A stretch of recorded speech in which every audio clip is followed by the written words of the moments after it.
Welcome to the Warrior Family Ministries podcast. Our objective is to highlight people whose stories make us think about our faith, encourage us to press deeper into God's plan, and remind us that we are equipped to handle life's challenges, for we too are warriors. So we present stories that answer the who, what, where, when, how, and whys that help us to fight our own battles and be faithful warrior servants. Today, I have with me Jonathan Hickory. Jonathan is a police officer, and he will share his story of alcoholism, depression, devastating loss, and redemption. Please welcome Jonathan Hickory. Jonathan, welcome. Thank you, Grace. I'm so glad to be here and speak with you. It's my pleasure. Well, we have a lot that we want to learn. Your story is very powerful and very moving. But if you would, could you share with us like who you were before you changed and of course, what happened? What made the change? Absolutely. So I've been a police officer for 16 years now, and I had what I would describe as a kind of a rough childhood, not because of any circumstances, no abuse or anything like that, but my father died when I was 12, and that just really made me question a lot of things, and I carried a lot of anger, not only at God but at myself because of that. I think as children we always think that somehow it's our fault, and so as I move forward in my life, ultimately becoming a police officer, I found that when I started the job, I started to see a lot of the things that people that are first responders see. I saw a lot of death. I saw a lot of dysfunction, brokenness of humanity, not only natural death, but violent death scenes, homicides, suicides, infant deaths, violent car crash scenes, and things like that I just was unable to process. And so as a result of that, I really didn't have much faith at that point. I mean, I believed in God, but I was not walking with God, as one of those people that, I'm a Christian, but I wasn't really living any example of a Christian lifestyle. So you were wounded yourself, and then you're surrounded by this horror that becomes everyday life for you. Yes, and I think that, you continue to reprocess the things that you see, the things that you experience, and it's, something that they always say, everyone says, don't take your work home with you, but it's very hard to do when it's trauma after trauma after trauma that you're exposed to. And so being unable to process it and having a hard time coping with it and struggling with it, I turned to alcohol probably a couple years into my career. And it became something that I used as a coping mechanism, and it made me temporarily forget about the things that I was seeing and the traumatic stress. And so it became a problem very quickly, and got to the point where I had to drink every day. And I fought alcoholism. I wanted to quit when it started to take its toll on my personal life and started to change who I was. The exposure to the traumatic stress also was doing this, but Sure. The alcoholism and the depression certainly didn't help. Made me a very bitter and angry and cynical person, lashing out at my loved ones and just doing a lot of things I wasn't proud of. So you were already married and had a child. Yes, so I got married about 6 months after I became a police officer. It kind of all happened at once, and our first child was born in 2009, and so. But yeah, as I became a young father, and even wanting to become like the best father that I could be because I lost my father, I just couldn't kick the alcoholism, and I was absolutely dependent upon it, and I wanted to deny it. I wanted to say, well, I don't drink as much as some people, and but it was definitely a problem in my life, and just could not shake it. So as my family continued to suffer, and as I continued to suffer, in 2013, my wife and I were pregnant with our second child, and at about a little over 5 months into the pregnancy, we experienced something extremely traumatic and lost the child in a stillbirth at our home. So that was very horrible, very traumatic, and it was like all of a sudden all that death, all of that brokenness, all of that violence that I had been able to separate from my personal life, I felt like it had come into my own home. Mm-hmm. And I just didn't, we can, as first responders, police officers and firefighters and rescue EMS workers, and, it's our job to like fix the problem. And there was no fixing this, I thought I could fix it myself, and I tried to deal with it myself. And, I'm like, well, I'm tough, so I don't need to talk to anybody about it. And, I got this. And that absolutely was the furthest from the truth. And so as I tried to heal this hole in my heart and not walking with the Lord in any way, I started to just do a downward death spiral of self-destructive behavior. My drinking, if it could have got worse, it did get worse. And, there was other things, self-glorification, pride took over, lust and infidelity, just all these things that I'm just so ashamed of. So this was the tipping point? Almost. So I continued to, I was tipped in a downward spiral, absolutely. Okay. And so I got to the point where got in some trouble at work, and it was in relation to my behavior, infidelity and things like that, conduct unbecoming of an officer. And I was convinced at that moment that I was going to lose my job, and that I was going to lose my wife because she was going to find out all the horrible things that I had done, and that I was going to also lose custody of my daughter. And so that was the moment where I was convinced that the only answer was to kill myself, to commit suicide. Oh, my goodness. So we're here at the bottom of the pit at this point. At this moment, Jonathan, we're going to take a little break, and everybody hang in there because we have to find out how Jonathan gets out of this pit. We'll be right back. Police officers, firefighters, paramedics, and military members all see the innermost of our dark and fallen world. In Jonathan Hickory's book, Break Every Chain, Jonathan gives us a veteran police officer's intimate perspective into the struggles that many of our heroes battle in their hearts.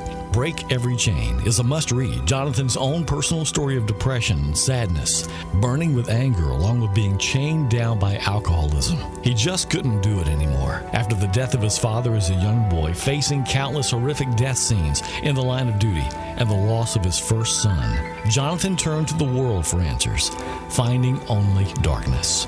Facing the threat of losing his job as a police officer, the loss of his wife and daughter, and contemplating suicide, Jonathan turns to the only one who can truly save, Jesus. Get your copy of Break Every Chain and read this powerful true story of how a step into faith saved Jonathan from the clutches of sin and addiction, changing his life forever. In this amazing story of grace and life, the changing power of Jesus Christ is guaranteed to encourage everyone who reads it. You can order your copy of this amazing book from Amazon, Barnes & Noble, or get your signed copy at WFMchaplains.org. That's WFMchaplains.org. Okay, we're back with Jonathan Hickory at the bottom of the pit. Jonathan, we're all hanging on our nails' ends here. What happened? Yeah, well, obviously, I'm still here, so thank the Lord for that. So I was at the darkest moment I've ever been in my life. I had been surrounded by so much darkness for so long, and almost to the point where I was embracing the darkness.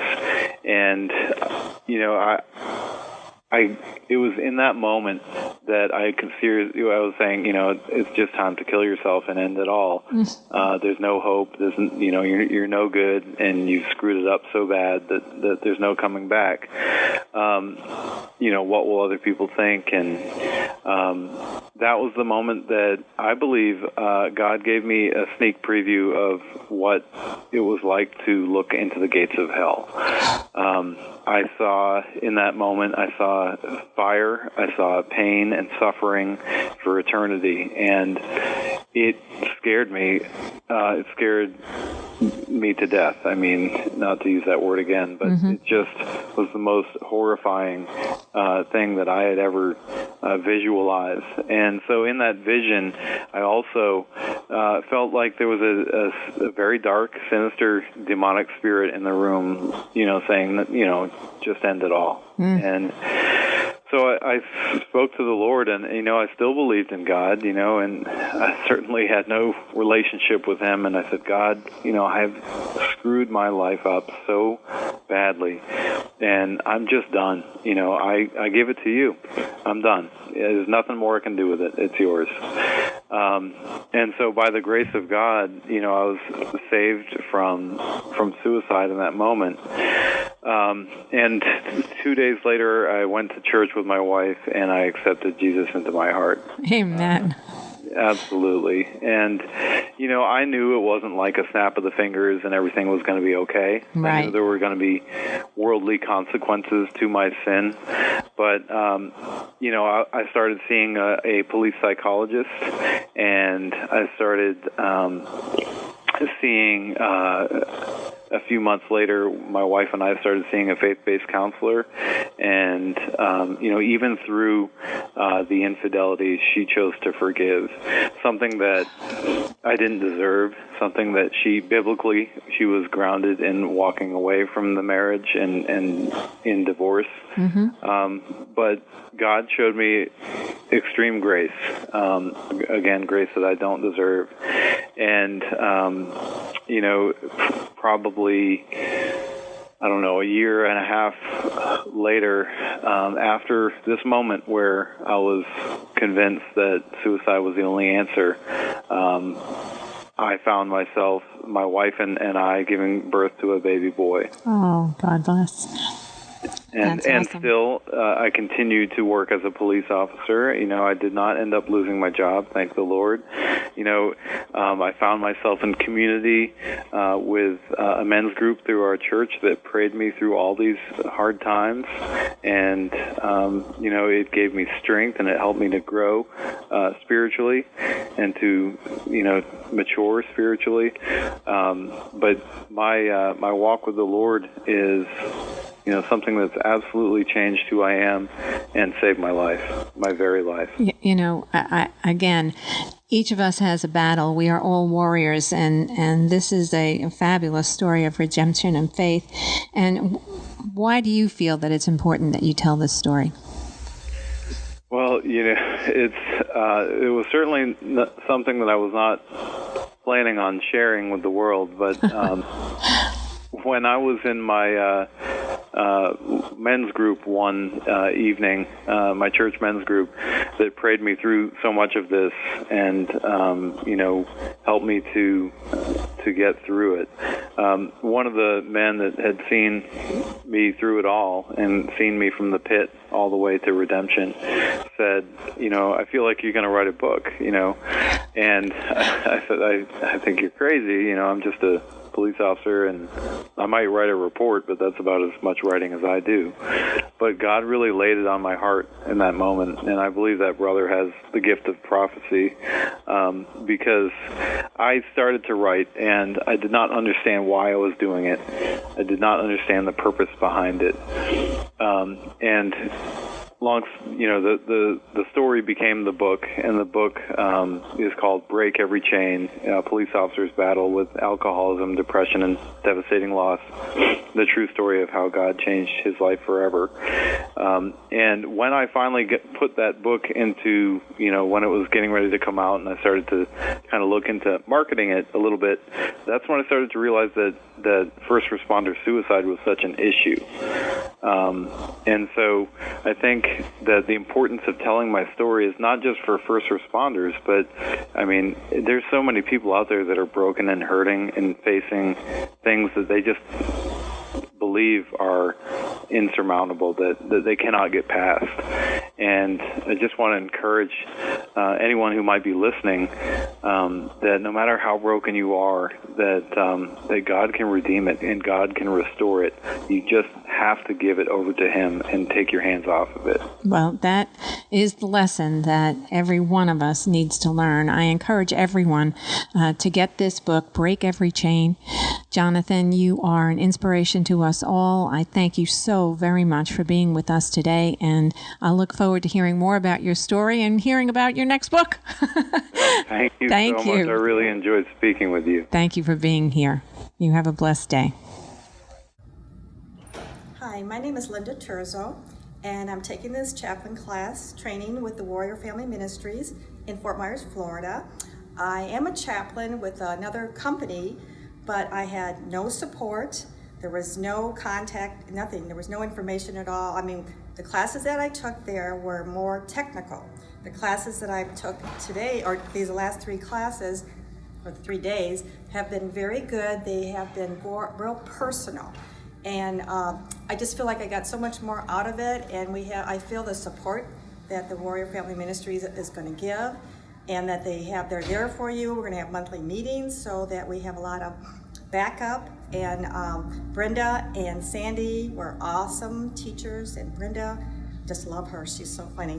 But she gives her life stories, and she's just an awesome person. You just fall in love with them. So I would advise you to take this course, and I would advise you become a chaplain under Warrior Family Ministries, because I think they're a great organization, and I do believe they are anointed by God. I really do. So please take the class, and we want to fill up the whole United States with chaplains from Warrior Family Ministries. Thank you very much. Hello, everyone. This is Jonathan Hickory. I'm the author of Break Every Chain, and I just wanted to come to you and share a little message of encouragement. I wanted to say hello to all the Warrior Family chaplains who are listening, and all first responders, and anyone else who's found this podcast. We thank you for your time, and we hope that you're blessed by listening to it. Yesterday, I celebrated my 40th birthday, and the best present that I got, I get a lot of good presents, but one of the best presents that I got was a Bible from my mother that used to belong to my mom and my dad. See, my father died when I was 12 years old. We lost him to cancer, and I had a lot of anger in my heart after that happened. I held on to that anger for a long, long time. Anger at myself for not being a better son. Anger at God for taking my father from me in my eyes as a child. And I think that a lot of us have things that hurt us in our past and hurt us in our childhood that continue to linger in our heart. One of the things that I always used to think about is that when my father was sick and fighting the cancer, it was lung cancer that he passed away from, but it spread throughout his body, and this is the early 90s, and the technology just isn't what it is today as far as the ability to fight cancer. But he was fighting cancer with radiation and chemotherapy, and so he was feeling very sick all the time, and he made it about 13 months after he had been diagnosed. I, being the 12-year-old boy that I was, I had gone to ride my bike and gone to a friend's house after school, and I did not have permission to. And I remember wheeling my BMX bike. It was a white bike with black tires. I could go anywhere in town on that bicycle. I just remember that there was nowhere I felt like I couldn't go. That particular day, I knew I was not supposed to be out. I had not asked permission, and I knew I was going to be in trouble. So when I got home, I wheeled my bike into the garage, and I walked into the house, and my father was sitting there in a chair, and I remember it was kind of near a window, the chair that he always liked to sit in when he watched his favorite westerns like Bonanza and Gunsmoke and John Wayne movies. But he was sitting there, and he immediately said, "Jonathan, where have you been?" And 12-year-old me says, "Oh, hey, I was out playing in the woods." And so my father kind of half called me out and said, "Well, I didn't see your bike in the garage." And he knew that I wasn't home, but he was trying to see if I was going to be honest with him. And I said, well, my bike, I left it in the woods. I must have left it in the woods. So, yeah, that's where it is. I better go get it. I'm sure my father was rolling his eyes. And, so I went outside and I grabbed my bike out of the garage where I just parked it. I wheeled it out back behind the garage into the woods, and I threw it on the ground, well, gently, and then I walked around it, walked a circle around it. I picked it back up, and I pushed it back into the garage. And I came back inside, and I said, "Okay, Dad, I put my bike away." And my father looked at me and said, "Jonathan, I was watching you out the window. I saw you take your bike out of the garage. You're lying to me." And I could see the pain in his eyes, even as a 12-year-old boy. I could see the pain in his heart. And, because when your children lie to you, it hurts. If it's an innocent lie, that's one thing if they're very small. But so to this day, it's something that I regret. And it's something that after my father died, I felt so bad about, because I remember lying to him, and that's all I remember. I don't remember anything else after that. All I remember is what I did and what I regret. And I know my father forgave me, and I know that he loved me very much. And it's things like this that if you continue to hang on to them in your heart and not forgive yourself, that's one of the enemy's greatest weapons against us, is when we dwell on things of the past. If you have accepted Christ into your heart, then you are a new creation. The old has passed and the new has come. You have to believe that. You have to realize that you are forgiven. And if there are things that you've done that you just can't take back, know that you're forgiven for those things, and believe that in your heart. The sooner that you let that go, the sooner that you believe that you are forgiven and forgive yourself, then the sooner you can move forward and let the Holy Spirit develop you and nurture you and help you to grow in your faith. God bless you all, and I hope you enjoyed listening to our podcast. And don't forget that if you haven't read Break Every Chain, make sure you pick up a copy. God bless you. Have a great day. Do you have a desire to be the servant leader you were designed to become and serve outside the walls of the church? Hello, I'm Chaplain Kim Kidd, Executive Director of Warrior Family Ministries. Here at Warrior Family Ministries, we train, equip, and endorse men and women to walk out their purpose. Our mission is to impact families with hope. What does hope look like? It's whatever they need to make the family strong, whether that's a physical need, an emotional need, or a spiritual need. Our crisis-trained chaplains are trained to serve.